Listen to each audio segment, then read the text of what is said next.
God can see the big picture for our lives. All we can see is a little down the road. God knows where the dead ends are. He knows where the shortcuts are.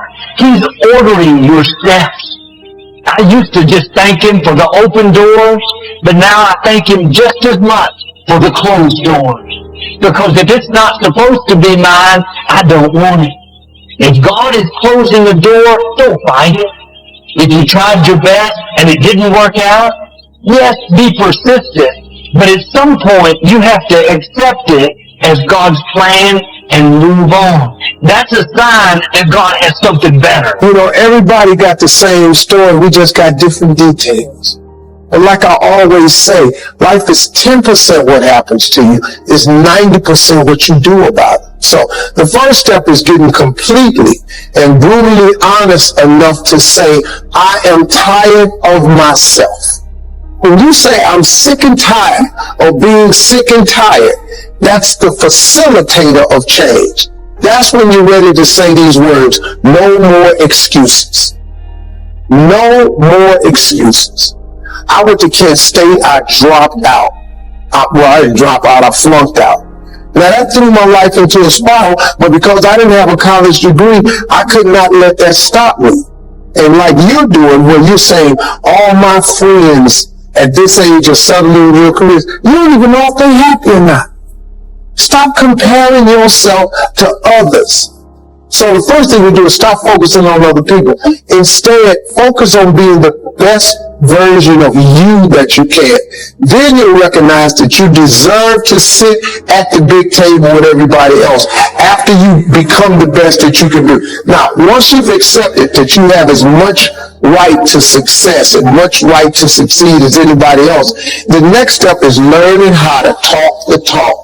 You have to get fluent in the language of success so you speak it with ease. Surround yourself with people who've accomplished their dreams and immerse yourself in the culture of achievement. The notion that we are not enough is a lie.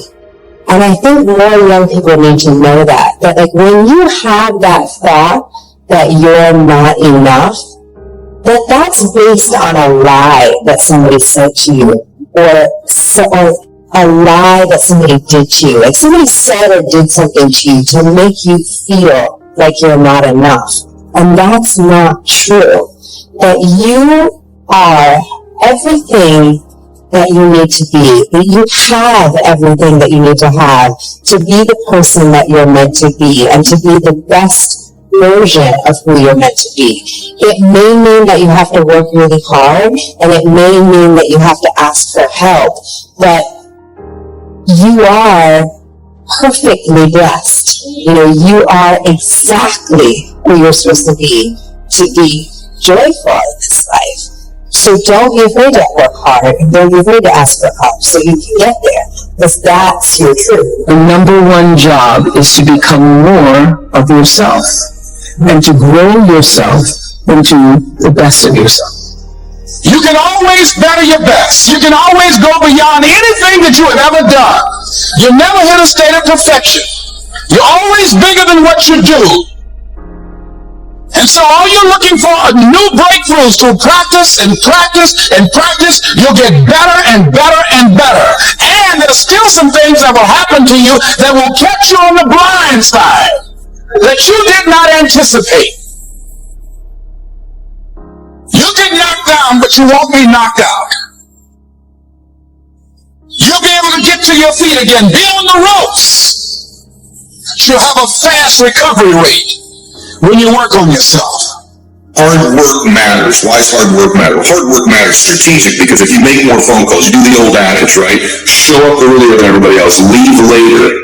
But there's something more deep about that. Yes, making more phone calls, seeing more people, being more active, being busier, putting in more hours into something always gives you a strategic chance to be more successful. That's because you've increased your odds. You've talked to more people. You're more likely to get more prospects. You're more likely to get more clients, recruits, or candidates for your business. So yes, strategically that increases your chance. But something powerful happens when you do things other people aren't willing to do. You begin to believe you deserve to have things other people won't have.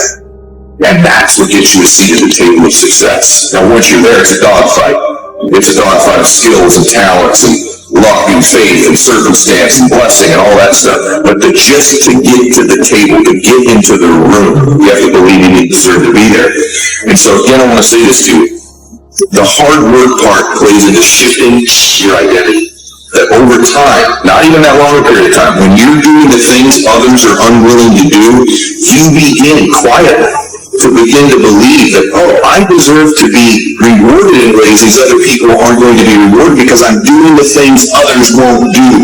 And so the fastest way to change your identity, to change your belief, is just to flat get to work, to flat get there earlier, to flat leave later, to just make more calls, see more people, be more relentless, just pour ourselves into the work, because actually the hard work can in reverse impact our identity. And that's what begins to happen.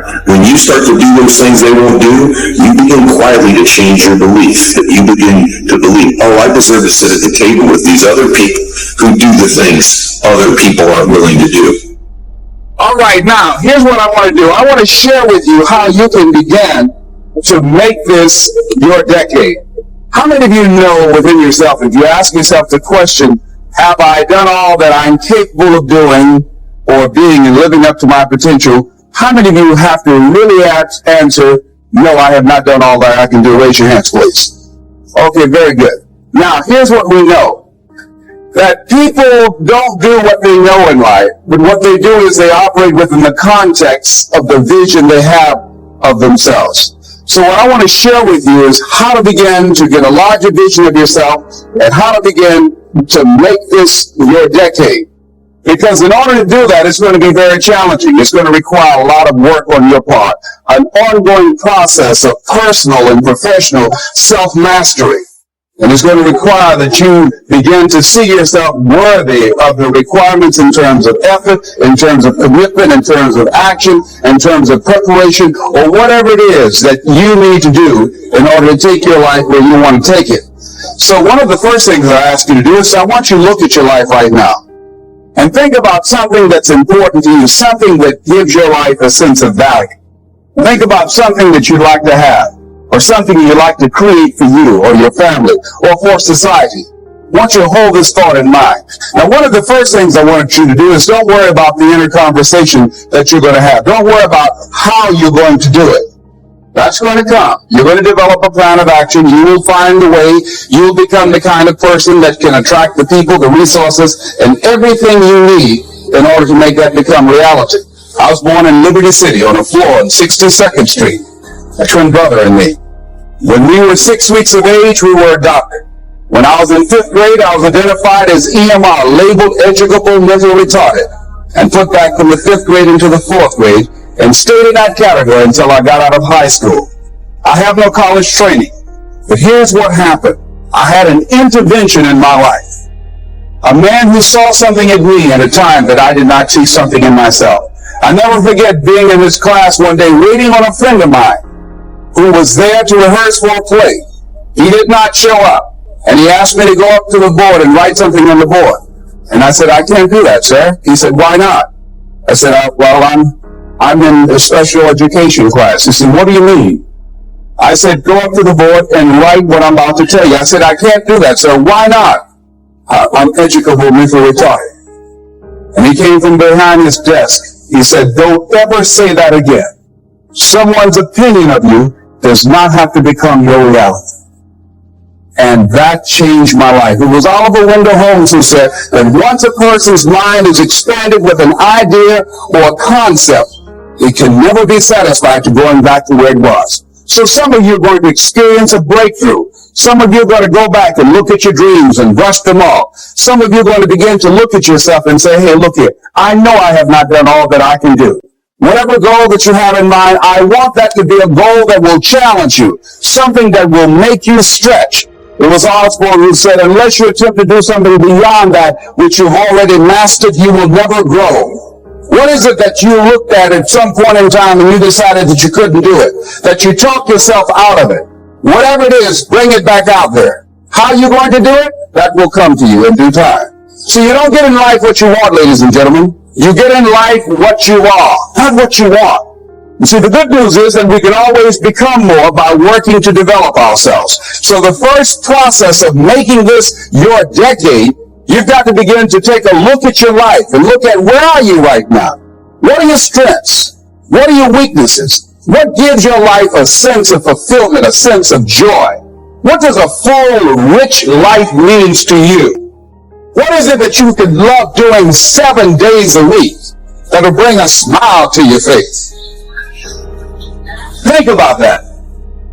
In all the areas of your life, your professional life, your personal life, your family life, your spiritual life, what is it that you'd like to have? Once you begin to determine that, that takes you to the next step.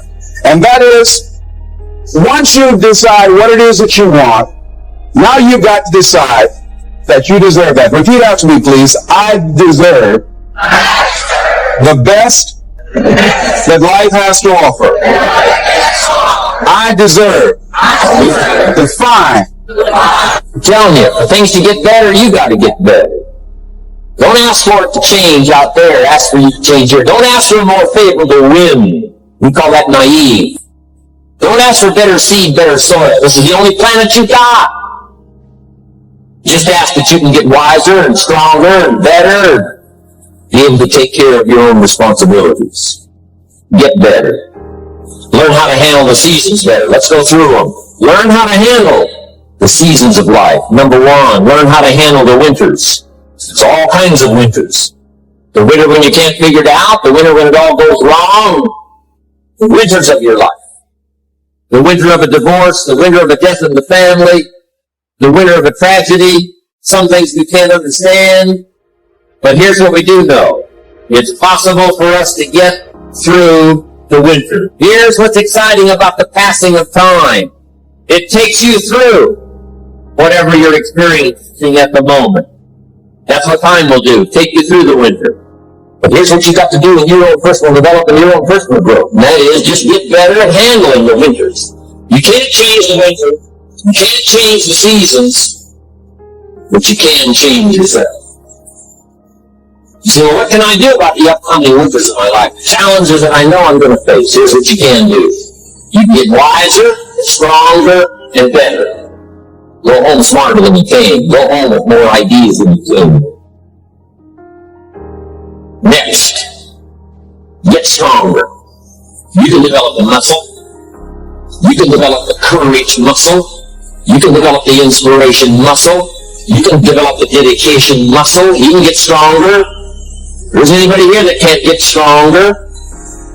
And the third one is get better. We can all get better. I've gotten better. First talk I gave, I stood up, my mind sat back down.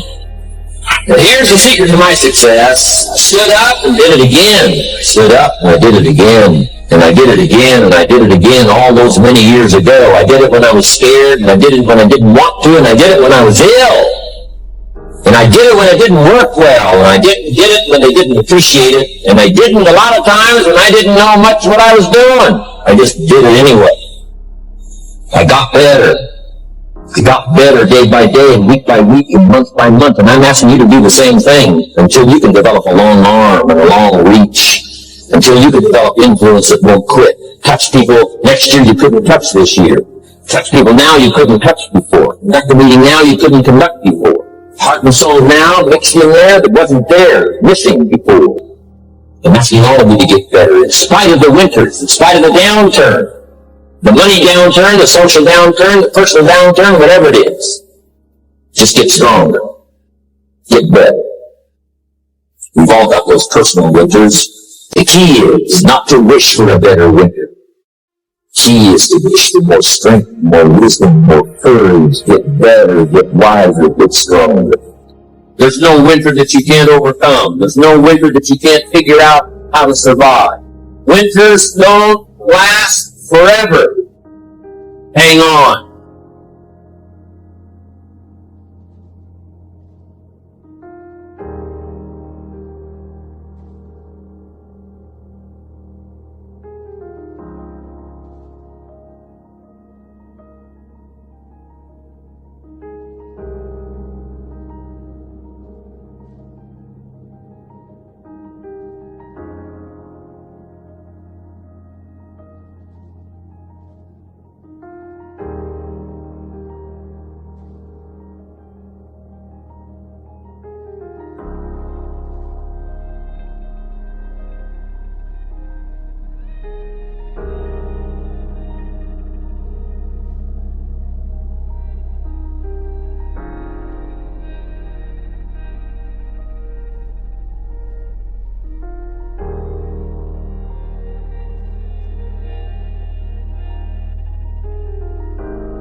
Welcome to Fresh Never Give Up Motivation, where we embark on a journey of self-discovery and personal empowerment.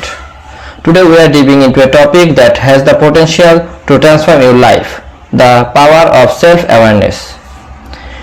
In a world filled with distractions, it's easy to lose sight of ourselves, but as an ancient Greek aphorism goes, "Know the self." The journey of self-awareness is a path to unlocking your true potential. The self-awareness is not just knowing your strength but understanding your weakness too. It's about recognizing your patterns, your habits and your reactions to life's challenges. When you become aware of who you are, you gain the power of shape who you want to become. It's a profound act of self-love and acceptance. Imagine breaking free from the chains of self-limiting beliefs, self-doubt and fear. Self-awareness is the key that unlocks the door to your potential. Take a moment to hear from those who have walked this path. Successful individuals across various fields attribute their achievements to a deep understanding of themselves. The impact of self-awareness goes beyond personal growth. It influences your relationships, your career, and your overall well-being. One powerful tool on the journey of self-awareness is mindfulness. By being present in the moments, you can observe your thoughts, emotions, and reactions without judgment. You don't have to embark on a grand quest. Begin with a small, consistent step. A few minutes of mindfulness each day can make a significant difference over time. Self-awareness also involves taking care of your physical and mental well-being. Regular exercise, a healthy diet, and engaging in activities you love contribute to a holistic understanding of yourself. As you embark on this journey, remember you have the power to shape your reality. Embrace your uniqueness, celebrate your strength, and learn from your challenges. The journey of self-awareness is a continuous exploring process. Thank you for joining on Fresh Never Give Up Motivation. Embrace the power of self-awareness and watch as your life transforms into a masterpiece of your own creation.